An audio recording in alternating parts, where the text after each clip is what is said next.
Oh, I'm seeing initials already. So we have here letter A, letter D. We also have here the letter V. We also have here letter J. Andito rin ng letter K. And last but not least, we have here the letter O. Yan, no? So let us see. What do we have here for you guys? Just take only what resonates. Those could be initials ninyo or initials ng kadil ninyo. Just take only what resonates, okay? Let us see. What do we have here for you guys, Judy? Okay, let's go ahead and check.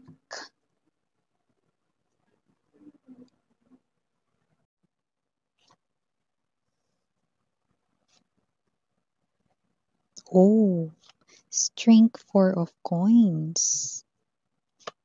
Knight of coins energy, moon. Okay, this is someone here who is very sad right now. Now I'm seeing his or her eyes. Okay, his or her eyes. Now, eyes ang window ng soul, okay? So, nakita ko dito, this person here could be smiling, okay? But this person right here is definitely sad deep inside, okay? Deep within, malungkot siya rito, no? Yung mga mata, mga babes, no? Hindi talaga kaya magsinungaling ng mga mata, no? Kahit nang ngumingiti ang labi, no? So, yung mukha kahit na nakangiti, no? Nakakaramdam tayo rito ng matinding lungkot, no? Dito sa person nito, okay, so let's see more. We have here this Ace of Swords energy. Yeah, tumatakbo ka sa kanyang isipan right in here, okay? This is something here na pilit niyang kinakaya. Is what I'm picking up, Strength 4 of Coins energy. Pinipilit niya ritong mag-hold back, okay?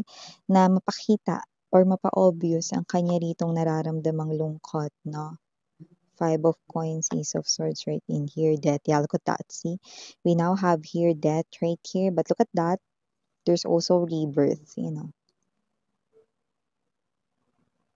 death, rebirth. So, this person here is someone who wants to invest or go back to the past, no? At willing ritong itaya, no? Ang kahit na ano sa kanyang buhay ngayon, no? Just to go back sa past, no? Willing siya rito makipag-barter or makipag-deal kay universe, no? Para makabalik doon sa past, no? At maitama rito, no? Gusto niyang umatras pabalik yung oras.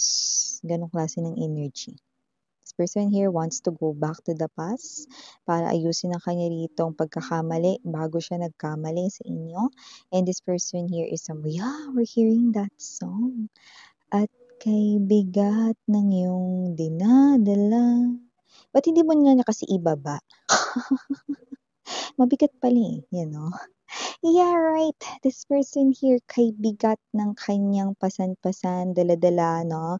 We're pertaining sa kanya ritong emotions, no? This is that kind of problem na parang feeling niya walang solusyon, okay, at all. So, let me keep moving. We have here the Five of Swords. Could be seeing a lot of number fives itong tao na to, but doesn't have to be.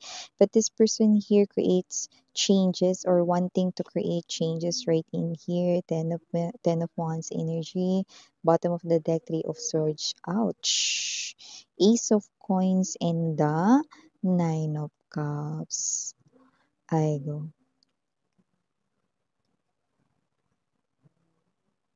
So, before we dive deeper into this reading of yours, mga mahal, let me just greet everybody muna. Hi and hello there, new subscribers. My name is Yan. Welcome dito at sa ating mga returning Islam buyers. Thank you sa inyo wala sawang love and support for me, mga mahal. Na, syempre, kung hindi niyo pa alam, meron pa tayong other channel. Link is down below sa ating description box. If interested, just click that link para kayo mapunta there. At araw-araw yung nag-upload tayo ng collective readings for all signs doon. At yun nga wala tayong gender dito. So, bahay, lalaki, LGBT, everybody welcome. Pwede rin pong magkapalit-palit ang mga roles kasi general reading ito. And at the end of the day, lahat ay may free will na free niyong gamitin anytime, anywhere. No? And please do know that this is timeless as well. When we say timeless, no, pwedeng ito ay nangyari na like tapos na sa iba. Sa iba naman nangyayari na po ngayon sa kasalukuyang panahon or present moment. At sa iba naman ay hindi pa pero mangyayari pa lamang, no? Like a prediction sa inyong future, no? But here, This person here, yeah, no, isang klase ng malaking pasanin, mabigat na pasanin, ito kanya ritong dinadala, no? With the strength card energy, this person here is smiling in front of his or her friends, no? But yung eyes niya, kitang-kita ko yung lungkot sa mga mata niya, no? So I'm seeing also other energies with the number 5 right in here, no? It could be his or her friends, it could be his or her families, no? Lalo na every time they're talking about you, okay? Your person here, mas lalo siya ritong nasasaktan. I'm seeing this person here with the 5 of Coins energy, no? Nagwo-walk out siya rito.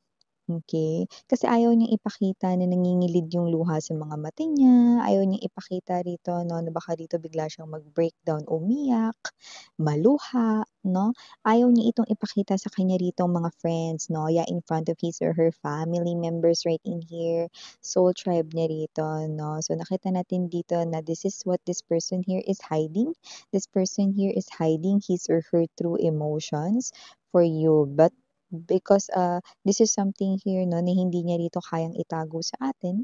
Kitang-kita natin ito 'no, hindi lamang sa kanyang mga mata 'no, kundi kitang-kita dito 'no, sa ichinika sa atin ng aking mga baraha. May cards never lie mga babes 'no. So kung sino man 'tong energy na 'to, okey, nakita ko rito na yeah, social media is involved right in here. So if you are someone here 'no, na minsan parang naku-curious ka, kamusta na 'tong tao na 'to 'no, and it so happen 'no, na nakita mo dito na happy siya sa post niya 'no. No, no, no, no, no, that's not true, okay.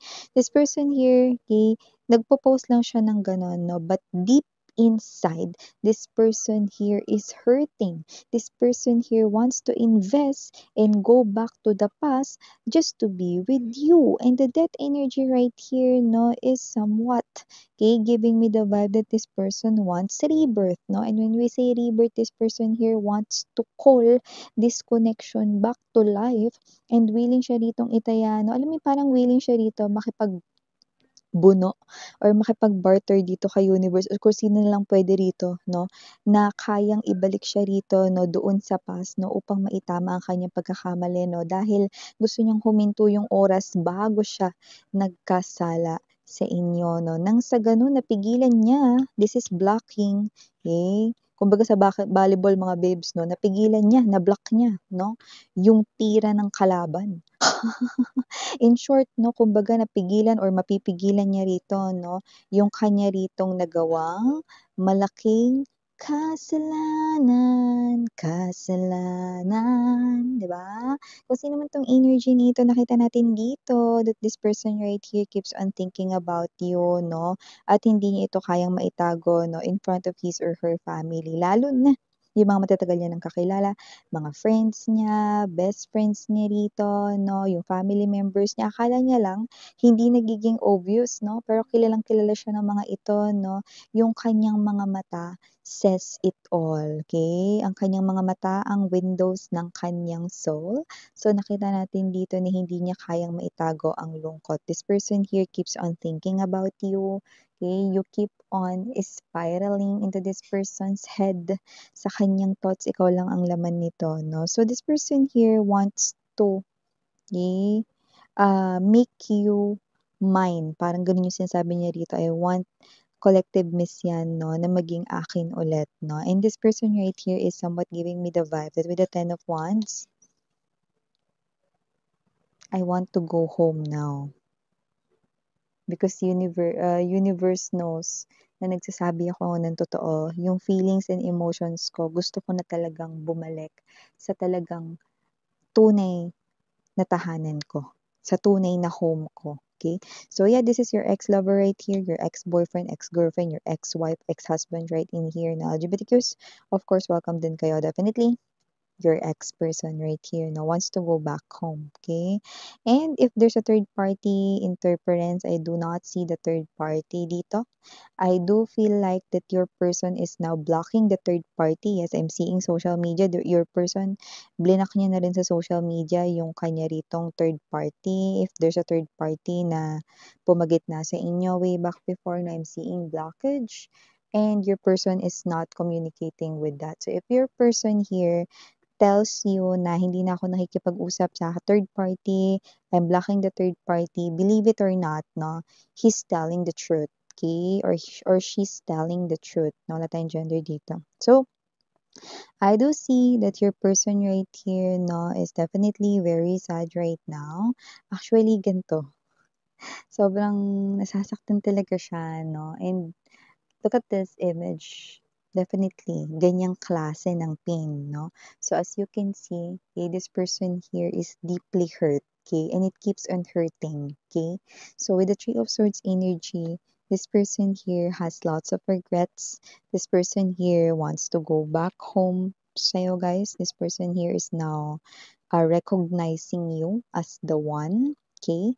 And now removing the third party out of your lives, okay? This person right here, Nine of Cups, Ace of Coins. Ito ang kanyang wishful thinking. Yan, no? So, parang ito man ay isang klase ng wishful thinking. Gusto ko itong i-wish. Kasi ito yung bagay na gusto kong bumalik sa buhay ko. Gusto kong bumalik. Ikaw, yung tinutukoy niya rito, babes, gusto kanyang bumalik sa buhay niya. The question is, would you allow this person here to go back into your life? Okay? So, nasa sa inyo yan kung tatanggapin niyo siya rito. But this person here is someone, no? Na nakikita natin dito na willing siya to invest everything. Okay? Alam mo yung energy na this person here is somewhat na sa ngayon, parang ayaw niya munang marinig yung pangalan mo, no, is what I'm picking up, no? Because 'pag narinig niya yung pangalan mo or 'pag narinig ka na parang pinagkukuwentuhan ka rito ng mga common people na parehas ninyong kakilala, no, maybe you knew these friends, no, ng yung person, no, or maybe his or her family, especially if matagal kayo rito, no, na naging committed sa isa't isa way back before. Okay, puwedeng nag-live-in din kayo, matagal kayo naging mag-on, no, boyfriend, girlfriend, no, yung iba ex-husband, ex-wife mo ito, no. Definitely kilala ka rin ng mga tao sa mundo niya. So, nakita ko dito, no, na yung mga tao sa mundo niya dito kapag pinag-uusapan kayo, no, parang medyo umiiwas siya. Bakit? Kasi every time na naririnig niya yung pangalan ninyo and every time these people talk about you, okay, this person can't help but break down. So, kung sino man tong energy na to, na this person right here is telling me that you belong in his or her arms. So, he or she is taking you back into his or her life. Okay? So, it's up to you if you're gonna allow this person here to come back into your life. But as for this moment, no, medyo sinusubukan niya pang pakalmahin yung kanyang emotions and feelings, no? But this person here is somewhat who longs for you, no? Nasasabi ko ulit na makita at makasama kayo sa buhay niya, no? And this person here, okay? Nakikita ko rito, no, na nasasaktan talaga siya rito ng sobra, no? Kaya kung sino man 'tong energy na 'to, yeah, okay, I remember that, Jaya's song, no, yung, "Bakit kailangang puso ay masaktan bago maintindihan, 'di ba, ang siyang nararamdaman." You know? Bakit nga ba kailangan gano'n, 'no? Bakit kailangan pang masaktan para maintindihan, 'di ba? Kasi nga mga babes 'no, it's something here na 'pag nasaktan ka ayaw mo nang ma-repeat ulit yung gano'ng klase ng situation or proseso, 'di ba? So, human beings tend to learn from mistakes, okay? And so this person here, okay? After all, tao pa rin pala siya. Eto 'no, ang person ninyo 'no, so expect some kind of communication coming from your person, but as of this very moment, this person here is trying to gain more strength muna, kasi medyo nalulungkot siya rito 'no. Alam mo yung energy na parang mabanggit lang yung pangalan ninyo 'no, sasabihin niya, punta lang muna ako sa kusina maghuhugas ng pinggan," 'yan 'no. Pero 'pag nandun na siya, maluluha siya rito 'no. Even when other people na-mention lang yung pangalan ninyo or keeps on talking about you. Why? Because this is that kind of energy. You are someone, no, na na-miss niya, no? You're a missed opportunity for your ex-lover. Okay? Ibig sabihin wala ka sa piling niya ngayon, no, pero ikaw yung gustong-gusto niya. Okay. So, nakikita ko dito gagawa ito ng paraan, no, sa mga darating rito, no, na mga linggo, like hindi naaabot ng bare months. This person here is definitely gonna do some kind of action. Okay, this person will communicate with you guys, and for others, this person here, pupuntahan niya talaga kayo in person. Okay, so yeah, these are all the messages I've got right here for you, sweethearts. Thank you so much for your time here, babe.